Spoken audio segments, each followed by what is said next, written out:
Search দেন বা ও একটা instruction দেন তখন। এটা ছাড়া কিন্তু ও এর আগে সার্চ করে না।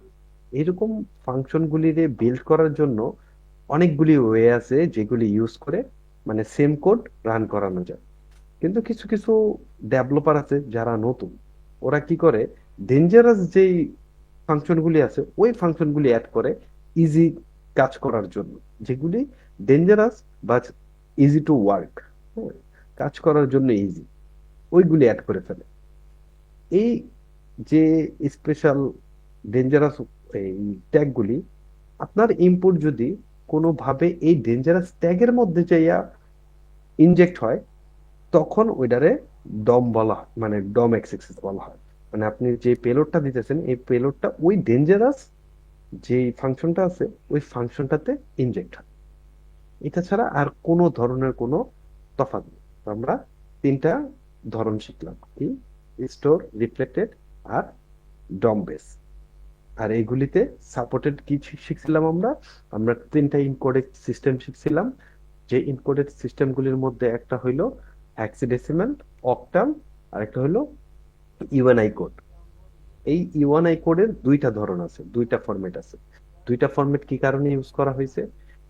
ইউএনআই কোডে জাভা স্ক্রিপ্টের যে কোনো কোড বা ওয়ার্ড রান করতে হইলে ওইটারে কি করতে হয়, 4 ডিজিটের মধ্যে সীমাবদ্ধ রাখতে হয়। বাট আমাদের ইম্পোর্ট 4 ডিজিটের বেশি হইতে পারে। এই জিনিসটারে ব্রেক ব্রেক করার জন্য আরেকটা একটা এক্সট্রা ফিচার আছে ইউএনআই কোডের, আমরা ওইটা ইউজ করে, মানে স্কেপ, এটা ফিচার না, স্কেপ সিস্টেম, ওই স্কেপ সিস্টেম ইউজ করে আমরা আমাদের এই ডিজিট যেই লিমিটেশন আছে এই লিমিটেশনটা ব্রেক করতে পারি। আর এটা ছাড়া ইউএনআই কোডের আরেকটা স্পেশাল থিং কি, ও টেক্সট স্ট্রিংও রান করতে পারে। ইভেন আমরা যেসব প্রোগ্রামে কল করতে হয় ওইসব আইডেন্টিফায়ারেও রান করতে পারে। এটা হলো ইউএনআই কোডের স্পেশাল। আর এটা ছাড়া যেই হ্যাক্সাডেসিমাল আছে, হ্যাক্সাডেসিমাল শুধুমাত্র স্ট্রিং এ স্কেপ করতে পারে। আর অক্টাল, এটাও শুধুমাত্র স্ট্রিং এ করতে পারে।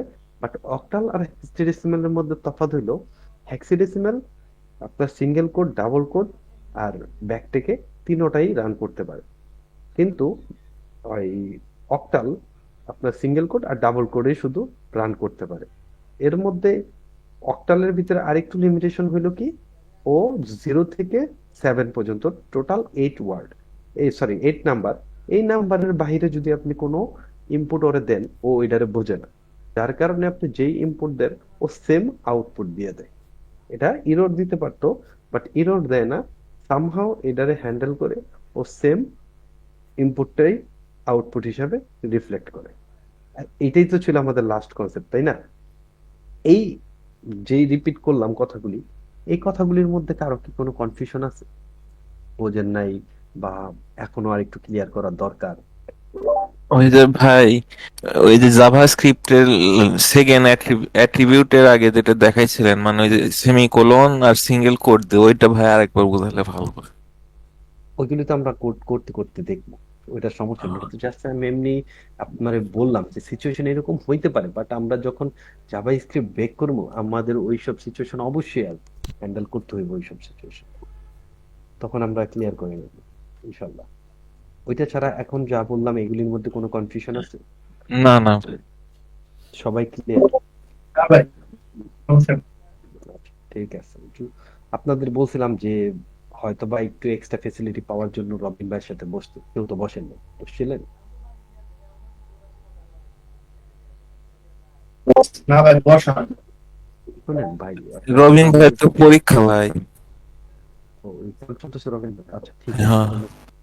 না, এই এক্সারসাইজ নিয়ে আমি আশা করবো, মানে আপনার চাইলেই সব দিকে স্ট্রং হইব না।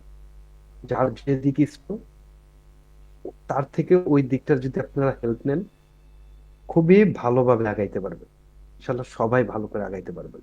আজকে একজনের ইন্টারভিউ দেখলাম যে আপনার 2 মাসে 1 মিলিয়ন কামাইছে বাগান দিয়ে। যে 2022 সালেও ছিল, মার্কেটিং ম্যানেজার ছিল। যে এই ই সম্বন্ধে, সাইবার সিকিউরিটি সম্বন্ধে কোনো ধারণাই ছিল না। এখন 2022 সালের পরে মার্কেটিং এর জব চলে যাওয়ার পরে ও একটা কোম্পানিতে জব নিছে এজ এ অডিটর নাকি হিসাবে জানিয়ে নিয়েছিল। তো ওই জায়গা থেকেই হালকা পাতলা পেনিট্রেশন টেস্ট শিখে ওই জায়গাতেই পেনিট্রেশন টেস্টারের জব করছে। জব করার পরে ওই জায়গায় 6 মাস জব করার পরে আরেকটা জব সুইচ করে আরেক জায়গায় জুনিয়র পেনিট্রেশন টেস্টার হিসেবে অ্যাড হয়েছে। 2023 সাল ওর এমনিতেই চলে গেছে। তারপরে সামহাও ও জানতে পারছে যে ওর পরীক্ষার ফিস দিব, টাকা শর্ট পড়ছে। তখন করতেছে ওর লোকের একজন যে তুই তো বাগ হান্টিং করতে পারোস, মানে ওর লাইফ হিস্টোরি করলো যে তুই তো বাগ হান্টিং করতে পারোস, তো সরি পেন্টেশন টেস্ট করতে পারোস, তাহলে তুই কেন ও কইতেছে কি কস হ্যাকিং করে ওর টাকা কামানো যায়? হ্যাঁ, টাকা কামানো তো যায়। এমন এমন এই বাগ হান্টিং এ ঢুকছে, এখন ও ফুল টাইম বাগ হান্টার। ও এই ডিসেম্বর আর জানুয়ারি এই 2 মাসে $1 মিলিয়ন কামাইছে শুধুমাত্র বাগ হান্টিং করে, ফুল টাইম বাগ হান্টার।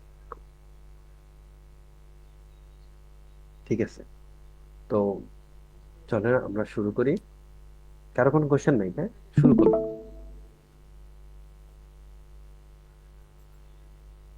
অন্য সব বিষয়ের মতো আমাদের এইখানেও মেন বিষয় হইলো প্যারামিটার, ইনপুট ফাংশন আর কি। আমাদের যে ইনপুট দিতে পারি ওই ইনপুট ফাংশন। হ্যাঁ, কেউ কোনো মেসেজ করলে আমি দেখতে পারবো না, তো মেসেজ করার থেকে মুখে বলা বেটার।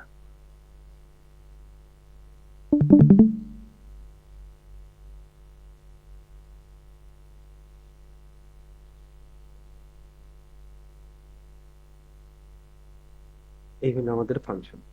তো নর্মালি যখন আপনি হ্যান্ডেল করবেন, আমাদের ওই 4 স্টেপের প্রসেসই আপনার হ্যান্ডেল করতে হবে। এখন আমরা টার্গেট থাকবে 3-4টা ল্যাব সলভ করার জন্য। এই জন্য, কারণ এখানে 30টা ল্যাব, হিউজ টাইম লেগে যাবে। 3টা করে সলভ করলেও আমাদের মিনিমাম 10 দিন লেগে যাবে। তো আবার এই বাগটা খুব বেশি পাওয়া যায়, তো এটাতে আপনারা যত বেশি সময় দিবেন তত ভালো। এই জন্য আমি প্রেফার করবো আপনারা এই পোর্চুগাল ল্যাবের যত এই বাগ সরি এক্সএক্সএস এর যত রিসোর্স আছে সব পড়েন। ওই বইটাতে যে রিসোর্স আছে ওইগুলিও পড়েন। ইভেন এক্সটার্নাল যদি কোনো রিসোর্স পান তাও পড়েন, অ্যাপ্লাই করেন। ঠিক আছে, তো আমাদের এখানে মেইন টার্গেট হইব ফাংশন আর প্যারামিটার, ইনপুট ফাংশন, আর কিছুই না। এক্স এক্সিস এর জন্য মোস্ট ইম্পর্টেন্ট হলো ইনপুট ফাংশন, কারণ আমরা যা ইনপুট দিব ওইটা কোথাও না কোথাও রিফ্লেক্ট করলেই এটা বাদ। বাকি সব প্রসেস করতে পারেন আপনার, কিন্তু আমরা এই প্রসেস করলাম না। আমরা এই জিনিসটা যেটা দেখতাম, আমাদের যে নজর নজর হলো ইনপুট ফাংশন আর ইউআরএল। তো আমি এখানে যে ওয়েবসাইটটা দেখতেছি, ওয়েবসাইটে একটা হোম বাটন আছে, বাকি কিছুই আছে, আর এটা হলো ব্লকের জন্য দেখাই যেতেছে, ব্লক করার জন্য। তো এইখানে যদি আমরা এক নজরে দেখি, একটু কিছু না করি আগে অবজার্ভ করি, এখানে একটা ফাংশন আছে সার্চ ফাংশন। আর ব্লগ পোস্ট যখন, তো আমরা একটা পোস্ট অন্য একটা ট্যাব ওপেন করে দেখি যে আসলে এই ট্যাব আমাদের কি বলে। এখানে আমরা একটা প্যারামিটার দেখতেছি, প্যারামিটারে বলতেছি যে প্যারামিটার নাম্বার 4, কিন্তু এই প্যারামিটার নাম্বার 4 আমাদের এখানে কোথাও রিফ্লেক্ট করতেছে না, যদিও এটা আমরা ইনপুট দিই নাই, এটা ওদের বাই ডিফল্ট ভাবে দেওয়া। তো আমরা তারপরেও আমরা এখানে ট্রাই করতে পারি। যেমন আমরা F4 এর পরে আমরা যা কিছু লিখেই নতুন করে সার্চ দিতে পারি, কিন্তু সার্চ দিলে এটা একটা ইরর পেজে। হ্যাঁ, তো ইরর পেজে দেখে আমি আর দিলাম না সার্চ, বাট রিয়েল লাইফে ট্রাই করতে হবে। এখন এই জায়গায় যদি আসি, দেখতেছি একটা কমেন্ট ফাংশন আছে, যেই ইয়ের মধ্যে, পেজের মধ্যে যে ব্লক আছে, এই ব্লকে একটা সেকশন আছে, যে সেকশনের ভিতরে আপনি কমেন্ট করতে পারেন।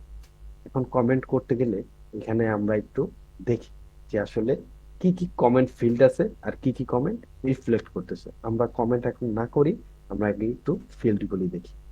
এই জায়গায় কি আছে, কমেন্ট করার জন্য একটা সেকশন আছে, আপনার নাম, তারপর হইলো ইমেল, তারপর হইলো ওয়েবসাইট, তারপর হইলো এই জায়গায় একটা ফাংশন আছে, যে ফাংশনটা আপনার মেইন পেজে নিয়ে যায়। যদি একবারে একটু নিচের দিকে খেয়াল করেন, হাতের বামে একবারে কর্নারে একটা ইউআরএল শো করতেছে, যে কোনো ধরনের ইউআরএল যেখানে ক্লিক করলে কোথাও না কোথাও নিয়ে যাবে। আপনি যদি এইখানে ওইটার উপর নিয়ে কার্সর রাখেন, তাহলে আপনার এই বাম সাইডের হাতের কোনায় একেবারে নিচে ওই ফুল ইউআরএলটা দেখাইবো। হ্যাঁ, এই জন্য রিলোড করে অন্য পেজে যাওয়া লাগে না। আচ্ছা, তো আমি এখানে একটা ফাংশন পাইলাম, 2টা পাইলাম, 3টা পাইলাম, 4টা পাইলাম, যেগুলো আমার প্রত্যেকটাই চেক করতে হবে। কিন্তু এই চেক করার আগে আপনারা যে জিনিসটা করেন মানে আসলে বোঝেন না। আমি যে জিনিসটা বুঝাইতে চাই আপনারা বোঝেন না, আপনারা খুঁজতেছেন, দেখতেছেন, কিন্তু আসলে কোন জিনিসগুলি নজরআন্দাজ করা দরকার আপনারা ওই জিনিসটা মানে খেয়াল করে দেখেন না। জাস্ট ইউজ করতে হবে এই জন্য ইউজ করি। কিন্তু ব্যাপারটা হলো এরকম, আমাদের এই বিহেভ গুলি, এখানে যে বিহেভ গুলি হইব এগুলির ফিল করতে হইব। আচ্ছা, এই ফিল করার জন্য আমি যদি একটু উপরে আসি, এটা কোনো না কোনো একটা ইউজার যে কমেন্ট করছে যার এখানে কি আছে, নাম আছে। আচ্ছা, কমেন্টের নাম, এটা শিওর নাম না, এটা নাম কিনা ধরে নিলাম এটা নাম, হ্যাঁ, কারণ একটা ইউজারের আইকন আছে তো এই জন্য ধরে নিলাম এই ইউজারের নাম। তো এটা আমরা দেখলাম একটা নাম আছে আর একটা ডেট আছে, কবে করছে ওইটার ডেট আছে, এটা 21শে ফেব্রুয়ারি দিন করছে 2025। এই কমেন্ট গুলি করছে, ঠিক আছে। কি করছে, এই হলো কমান্ডের যেই টেক্সটটা ছিল ওইটার টেক্সটটা। তো আমরা একটু যদি ধরতে চাই যে এইটা হইলো এই ফিল্ড আর এইটা হইলো নেম ফিল্ড, আমরা সাধারণ অনুযায়ী ধইরা নিলাম কারণ আমরা এখনো টেস্ট করিনি। আচ্ছা, তো এটা ছাড়া ইমেল আর ওয়েবসাইট কোথাও শো করতেছে না। তো এই জিনিসটা আমাদের যাচাই করা দরকার, আসলে কি কি জিনিস আমাদের এখানে অ্যাড হইতেছে আর কি কি জিনিস আমাদের অ্যাড হইতেছে না। এটা কিসের জন্য দেখবো, আমরা অ্যাক্সেস এর কথা মাথায় রাখি। কারণ অ্যাক্সেস করতে হইলে আপনি যে ইনপুটটা দিবেন কোথাও না কোথাও রিফ্লেক্ট হইতে হইব আপনার পেজে, কোথাও না পেজে বা ইউআরএল এ কোথাও না কোথাও অ্যাড হইতে হইব ওই জিনিসটা। হ্যাঁ, তো আমি দেখতেছি এইটাও অ্যাড হয়, এইটাও অ্যাড হয়, তার মানে এইটার এটা অ্যাড হয়। নট শিওর এটা যে নাম, তারপরেও ধরে নিলাম। আচ্ছা, তো একটা কমেন্ট আমরা করি। হুম, হুম,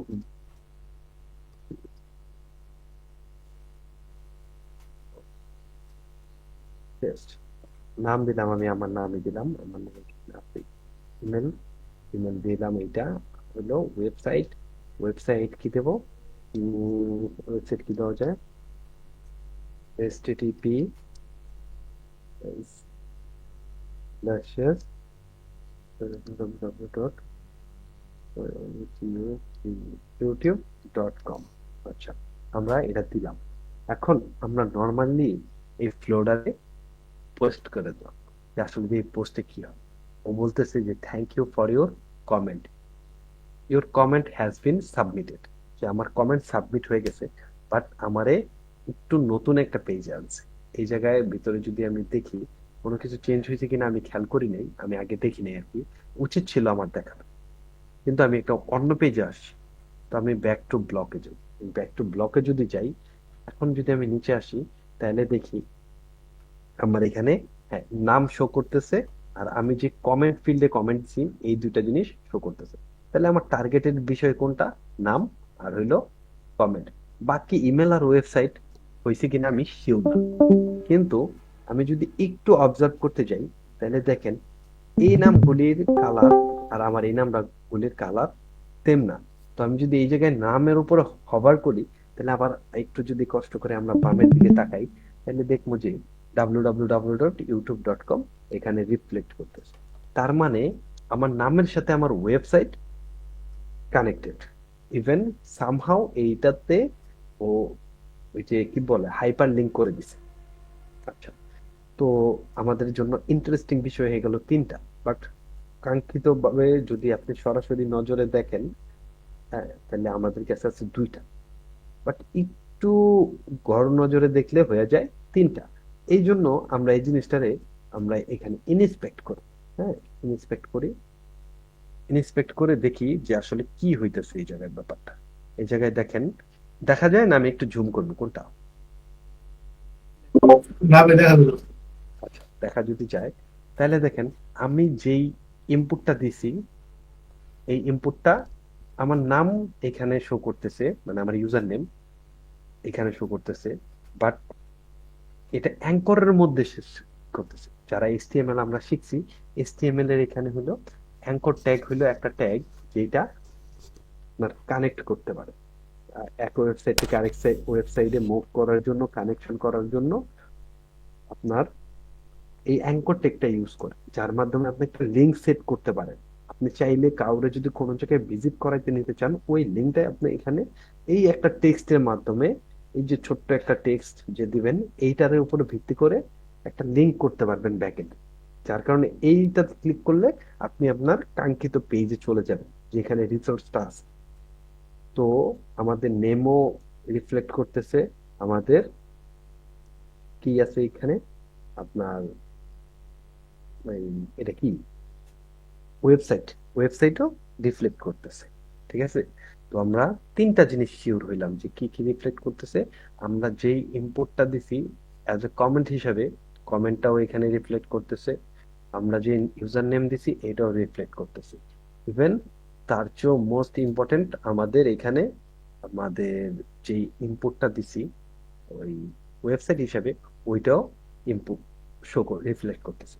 তো আমরা লাস্ট ক্লাসে যে জিনিসটা দেখছি, এইচরেফে যদি কোনো কিছু আমাদের ইনজেক্ট করা কোনো জিনিস যদি ইনজেক্ট হয়, সরি ইনপুট দেওয়া কোনো কিছু যদি ইনজেক্ট হয়, তাইলে আমাদের জন্য বাগ খোঁজা ইজি, মানে আমাদের ওই টার্গেটটা নজরে রাখা ইজি। এটা একটা গেল। আর এখানে আমাদের নর্মালি আরেকটা ট্যাগের মধ্যে হয়েছে, তো এখানে আমরা অনায়াসে ট্রাই করতে পারি, কারণ এটাতে আমরা কোনো কিছু ব্রেক করতে হইব না, কোনো সিঙ্গেল কোড ডাবল কোডের ঝামেলা নাই। এখানেও কোনো সিঙ্গেল কোড ডাবল কোডের ঝামেলা নেই, মানে তিনোটা পেজই আমাদের জন্য, মানে তিনোটা জায়গায় আমাদের জন্য ইম্পর্টেন্ট, ইন্টারেস্টিং, ইম্পর্টেন্ট বলতেছি। তো আমি যদি সিম্পলি এই জায়গায় একটা মানে সবাই যেই রকম একবারে সিম্পল ভাবে যে ইটা বানায়, সেটা হলো স্ক্রিপ্ট। স্ক্রিপ্ট স্ক্রিপ্ট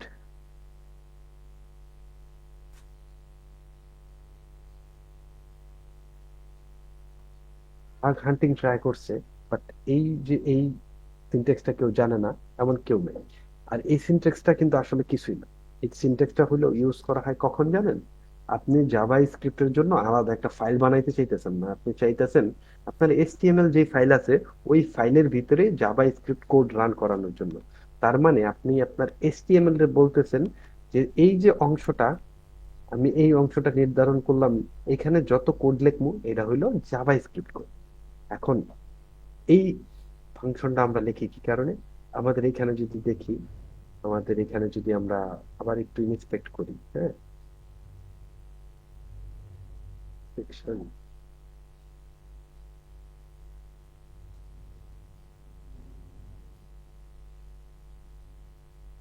সৌরভ করা দিন।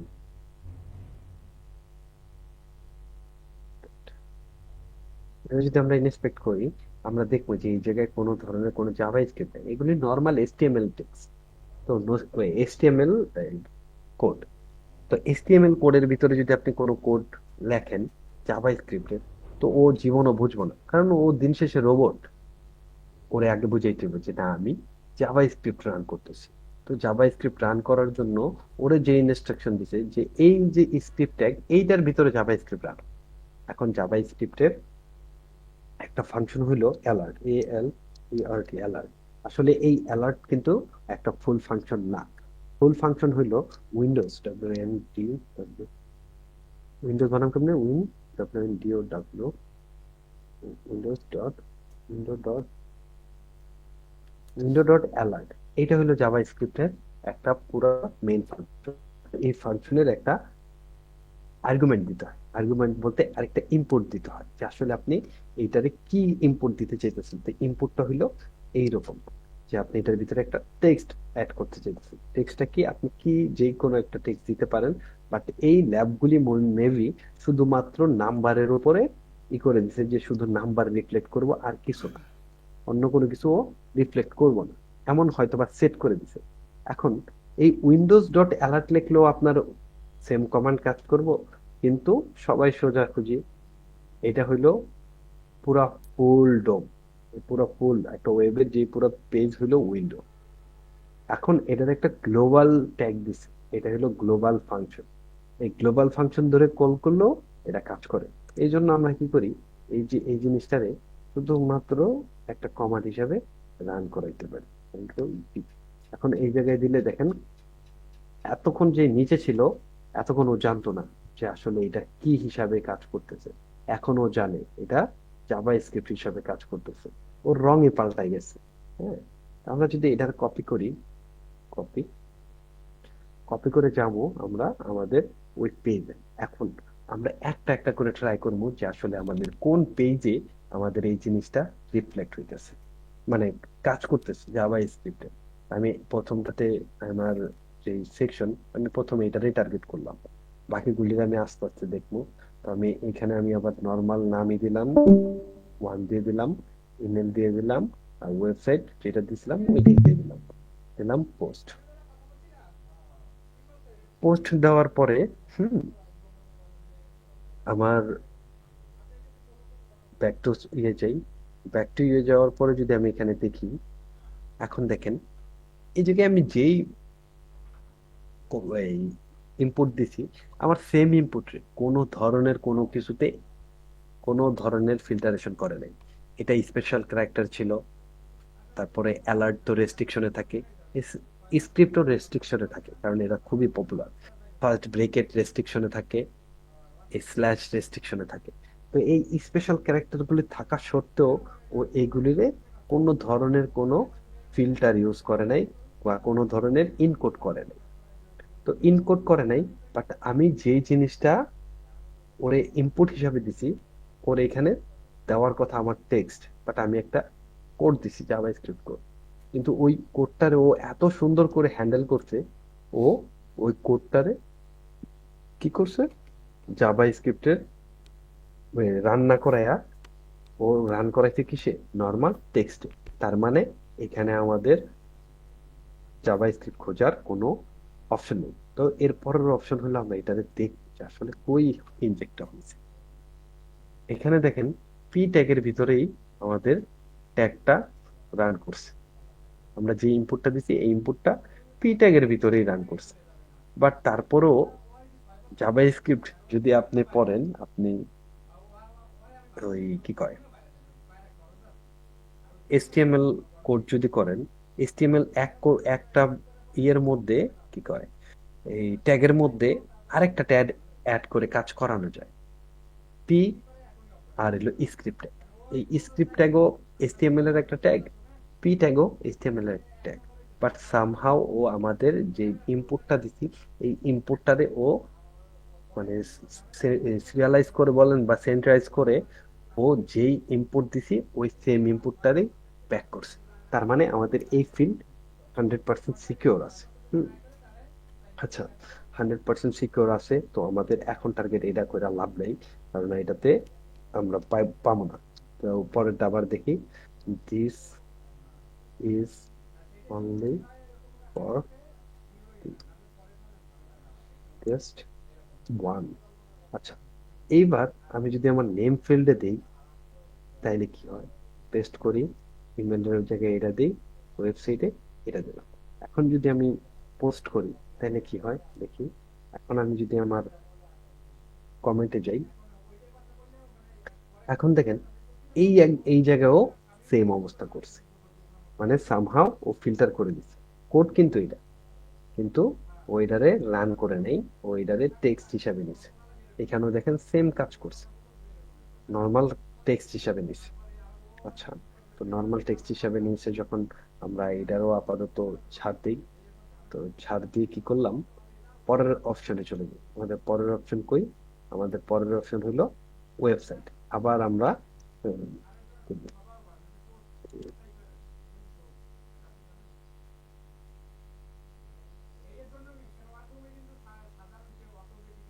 দিলাম, নামের জায়গায় নাম দিলাম, ইমেলের জায়গায় ইমেল দিলাম, ওয়েবসাইটের জায়গায় যদি আমরা এটা পেস্ট করি, এখন যদি আমি এন্টার দিই, ও বইলা দিতেছে যে এই জায়গায় ওয়েবসাইটের যে ফরম্যাট ওই ফরম্যাট ই করা হয় না। তার মানে এখানে ওয়েবসাইট যেই ধরনের ফরম্যাটেই করে ওইটার একটা ফ্রন্ট এন্ড দিয়ে দিছে, মানে প্রোটেকশন দিয়ে দিছে। তো এই প্রোটেকশনটা আমরা ব্রেক করতে হইলে আমরা এখানে একটা নর্মাল ওয়েবসাইট দিয়ে আগে। হুম, ও সামহাও আমাদের এই ইনপুট নিব না, ওয়েবসাইট ওয়েবসাইট যেরকম হয় ওই রকম ছাড়া নিব না। আমি একটু বায়োপসিটা ওপেন করি, ব্রাউজারটা ওপেন করে ইন্টারসেপ্ট প্রক্সি ইন্টারসেপ্ট অন। এখন যদি আমি এটারে করি, এখন আমি ফ্লোটা যদি দেখি যে এই জায়গায় কোনো ধরনের, সরি এটা কি অফ ছিল? ব্রাউজারকে আপনার প্রক্সি আগে একটু আগে বললে ভালোই হতো না? আবার সাবমিট করো।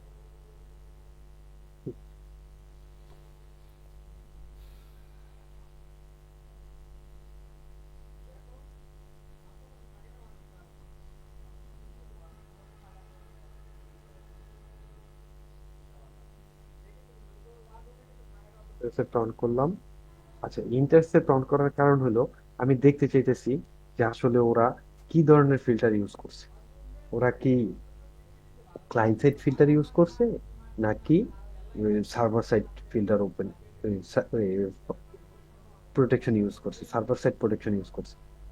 যদি ক্লায়েন্ট সাইড প্রোটেকশন ইউজ করে থাকে, তাহলে আমি যদি এই জায়গায় যদি আমি আমার অবস্থানটা পরিবর্তন করে দেই, এই জায়গা থেকেও করতে পারি বা এই জায়গায়ও করতে পারি। হ্যাঁ, এই জায়গা থেকে যদি আমি আমার ওই যে যেটা দিতে চাই ওইটা দিয়ে দিই, এই আমার স্ক্রিপ্ট দিয়ে যদি দিয়ে দিই, অ্যাপ্লাই চেঞ্জ করে দিই, দেখেন আমার এখানে এই স্ক্রিপ্ট চেঞ্জ হয়ে গেছে।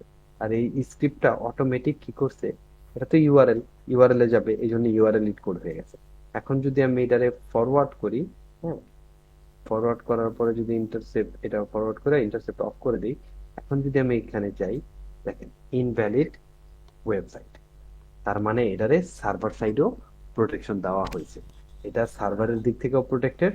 তারপর আমাদের যে ফরম্যাট হ্যাজ বিন সাবমিটেড। আচ্ছা দেখি তো, ভাই এটা ফরম্যাট আরেকবার একটু সাবমিটেড। বুঝি নাই। আচ্ছা একটু আমি আমি নিজে বুঝালি আগে, পরে আপনার বুঝাই কি করছে কিনা। টেস্ট, না ও দেখেন সার্ভারে সাইডও প্রোটেকশন ইউজ করছে। আমরা ক্লায়েন্ট সাইড প্রোটেকশন বাইপাস করার জন্য আমরা পরবর্তীতে এটা সেভ করছি। বাট এখান থেকে যে রিকোয়েস্টটা আছে, এই রিকোয়েস্টটা আমরা চেঞ্জ করার ফলেও কোথাও না কোথাও ট্র্যাক হয়েছে। ট্র্যাক হয়ে আমরা যেটা চেঞ্জ করে দিছি ওইটা কিন্তু নেয় না। নিচে কোনটা আগে আমরা যেটা দিছি, তার মানে এইটা রিকোয়েস্ট আমার এখান থেকে যাওয়ার সময়ও ক্লায়েন্টেও চেক হইতেছে, তারপর ওই সেম রিকোয়েস্টটা সার্ভারও চেক হইতেছে। তার মানে এটা টোটালি সিকিউর আছে। হ্যাঁ, তো আরেকবার যদি আপনি দেখতে চান, তাহলে আমরা চলুন করি টেস্ট টু, টেস্ট টু দিলাম। এখন যদি আমি এখানে আমার নাম, অন্য একটা নাম দিই, হ্যাঁ, 555 টু, দুইটা ফাইভ দিই, ইমেল দিই।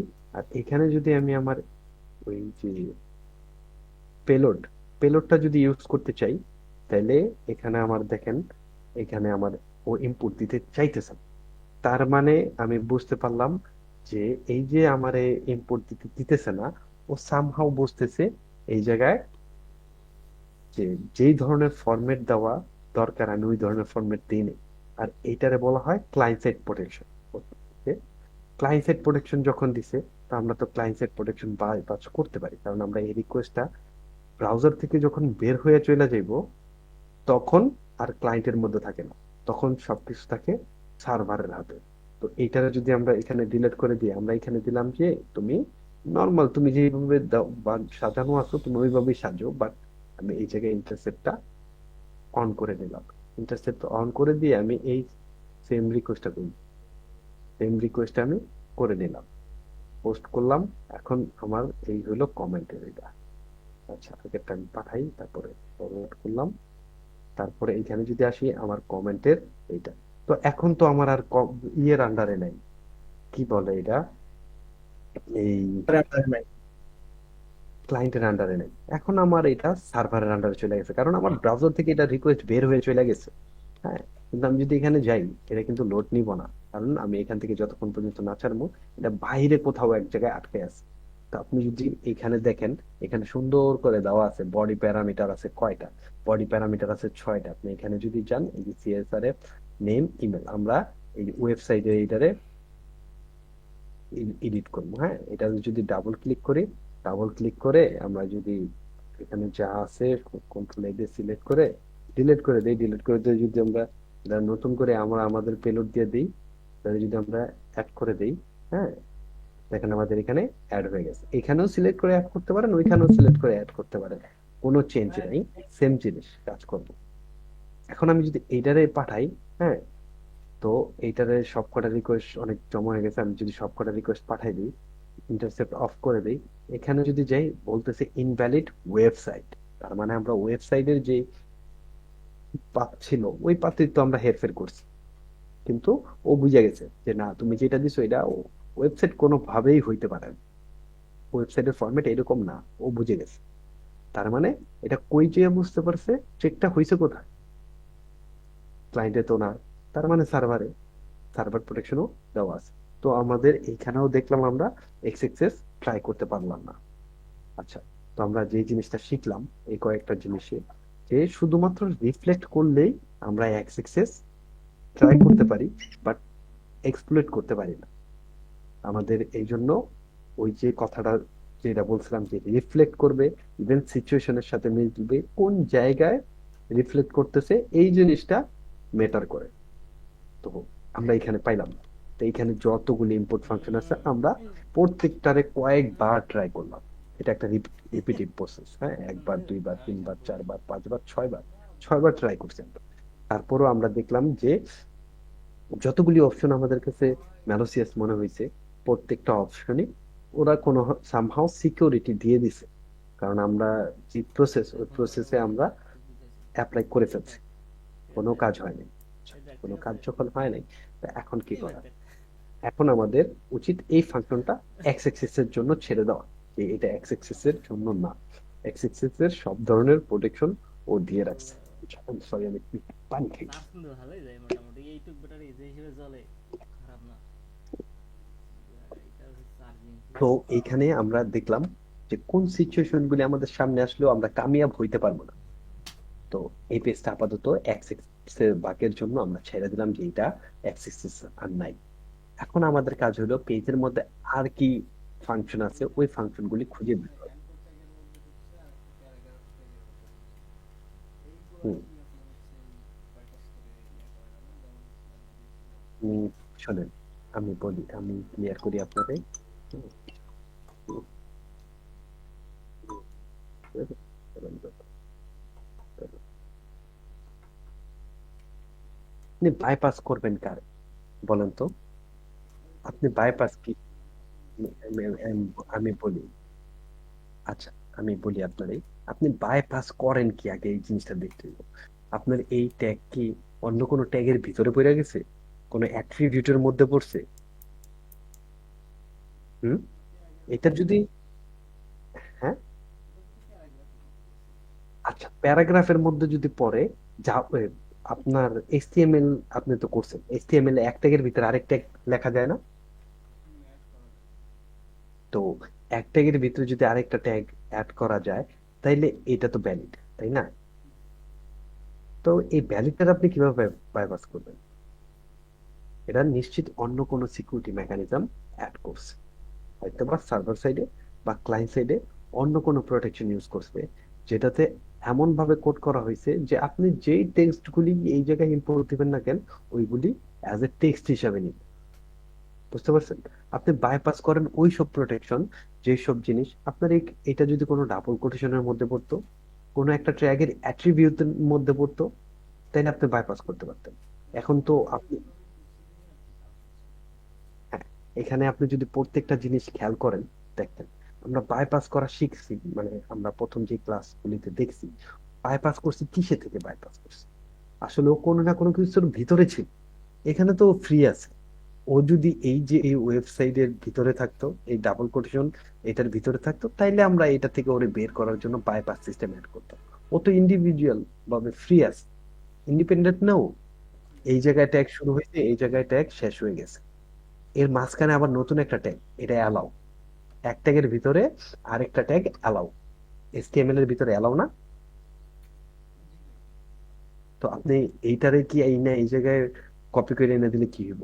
ও তো আবারও ইন্ডিভিজুয়ালি হইব, তাতে তো কিছু আইবে যাবো না, আইবে যাবো।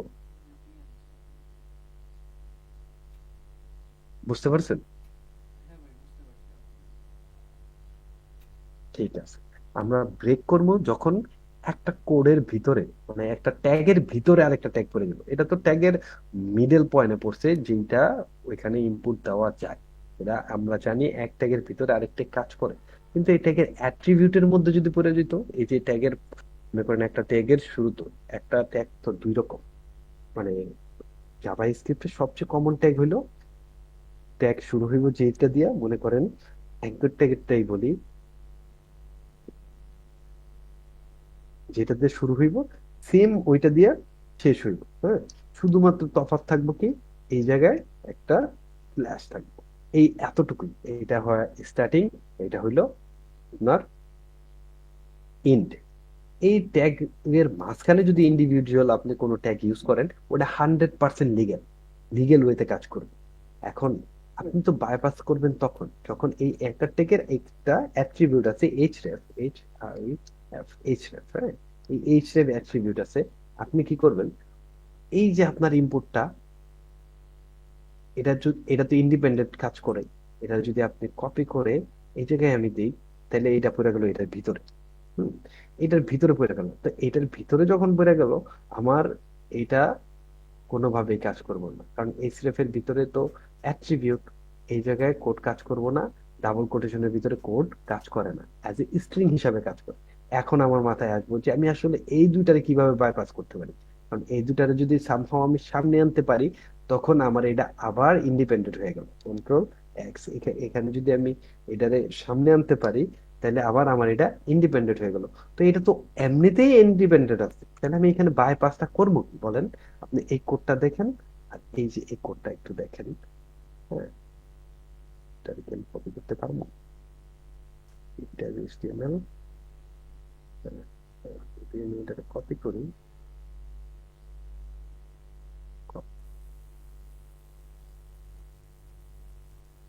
পাশাপাশি রাখি, তাহলে আপনি বুঝতে পারবেন। আইডি, আইডি এই ট্যাগের সাথে কোনো জড়িত না, এটা হলো জাভা স্ক্রিপ্টে এডিট করার জন্য বা সিএসএস এ এডিট করার জন্য এটাই করছে। আর এইচরেফ এর একটা ই তো লাগবেই, ফাংশন তো দেওয়া লাগবেই। আমি এই এইচ ট্যাগেরও আমি এমটি করে দিই। হ্যাঁ, এই যে এমটি করে দিলাম, এই এমটি করার পরে দেখেন বাকি সবকিছু কিন্তু ঠিকঠাক মতো রিফ্লেক্ট করতেছে। এই যে এইটা এখন আমাদের এইচটিএমএল এ আপনার ইনকোড হয়েছে, কারণ আমি ওই জায়গা থেকে ওই যে এইচটিএমএল এডিট করছি তো। কিন্তু নর্মাল যদি আপনি দেখেন, আপনার কিন্তু এই সেম জায়গাটাই আছে, এই সেম জায়গাটাই, জাস্ট শুধু এই জিনিসগুলিরে ও এই যে এটারে এই করছে, ইনকোড করছে এটা দিয়া। হ্যাঁ, আর এটারে এনকোড করছে এটা দিয়া, স্ল্যাশ ঠিকই আছে। আপনি যদি দেখেন, এটারে জাস্ট শুধু আপনি এটারে কপি করে নিন, ইনকোডের মানে ইনকোডের ব্যাপারটা মাথা থেকে জেরে ফালাই দেন। আমি যদি যাই এটা ফালাই দিয়ে যদি আমি এই জায়গায় এটা পেস্ট করি, দেখুন তো দুইটা কমান্ডের মধ্যে কোনো কমান্ড তফাৎ আছে তেজল ভাই? না ভাই, তো আপনি বাইপাসটা করবেন কেন? ক্লিয়ার হয়েছে ব্যাপারটা? ভাই হচ্ছে আর কি, তখন ফার্স্টে যখন বলছেন তখন হচ্ছে আর কি। আচ্ছা, মানে ক্লিয়ার করাইতে পারছি, ঠিক আছে। মোটামুটি বুঝছি। আচ্ছা, ঠিক আছে। তো এই ফাংশনটা যখন আমরা কাজ করলো না, এখন আমাদের খোঁজা, এটাতে একটা ল্যাব 100% বাগ আছে, কিন্তু কোথায় আছে এটা তো আমাদের খুঁজে বের করতে হইব।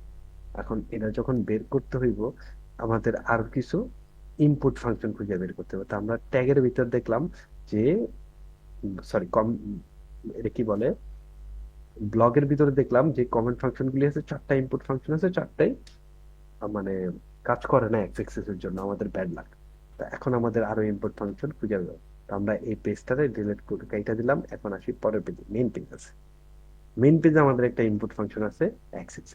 তো যদি আমরা একটু রিলোড দিই, কারণ অনেকক্ষণ যাবত তো ওরে ওয়েট করাইছি, রাগ করে আবার কাজ নাও করতে পারে, এই জন্য একটু রিলোড দিলাম। রিলোড দিয়ে যদি আমরা একটু নিচে যাই, তো বাকি পেজের সব কয়টা জিনিসই সেম। তো এই যে ব্লগ পেজগুলি, কমেন্ট সিস্টেমটা, কমেন্ট ফাংশন তো একই, খালি জায়গায় জায়গায়